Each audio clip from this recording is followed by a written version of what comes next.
Hello, નમસ્કાર મિત્રો. અમારી ગુજુગુરુજી યુટ્યુબ ચેનલમાં તમારું સ્વાગત છે. મિત્રો, અમારી ચેનલ દ્વારા સરકારી પ્રાથમિક શાળા ઉપયોગી સચોટ અને સરળ ભાષામાં માહિતી તમારા સુધી પહોંચાડવામાં આવે છે. મિત્રો, ગુજરાત સરકાર દ્વારા એક નવો નિર્ણય લેવામાં આવ્યો છે, જે ખાસ કરીને પ્રાથમિક શાળાના શિક્ષકો અને આચાર્ય માટે ખૂબ જ યાદ રાખવા જેવી બાબત છે કે વિદ્યાર્થીના શાળા છોડ્યા પ્રમાણપત્ર, જેને આપણે એલસીના નામથી ઓળખીએ છીએ, તેના માટેની ખાસ અગત્યનો નિર્ણય સરકાર દ્વારા આજે જાહેર કરવામાં આવ્યો છે. આવો મિત્રો જોઈએ આ નિર્ણયમાં શું છે.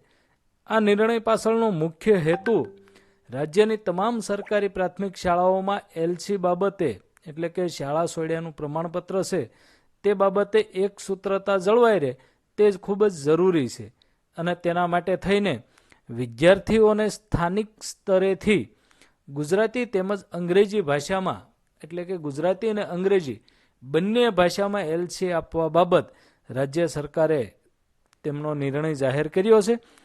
મિત્રો, આ પરિપત્રથી સરકારશ્રી દ્વારા નવા શાળા છોડ્યા પ્રમાણપત્રના નમૂનાને પણ મંજૂરી આપવામાં આવી છે.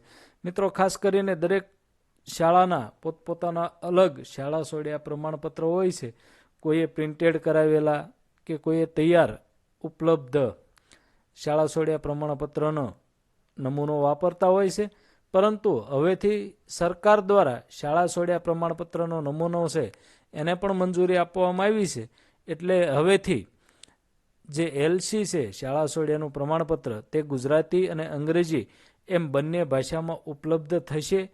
અને આ નિયમ છે એ રાજ્યની તમામ સરકારી પ્રાથમિક શાળાઓને લાગુ પડશે.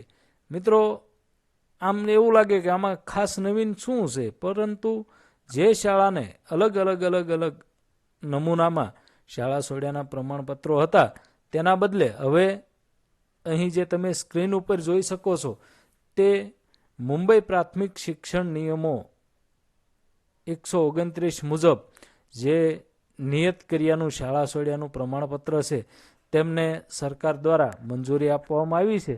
અને જે સ્ક્રીન ઉપર તમે અંગ્રેજી અને ગુજરાતી બંને ભાષામાં શાળા છોડ્યા પ્રમાણપત્રનો નમૂનો જોઈ શકો છો, જેની પીડીએફ પણ અમારા વોટ્સઅપ ગ્રુપમાં મૂકવામાં આવેલી છે અને તમારા સુધી પણ પહોંચી ચૂકી હશે.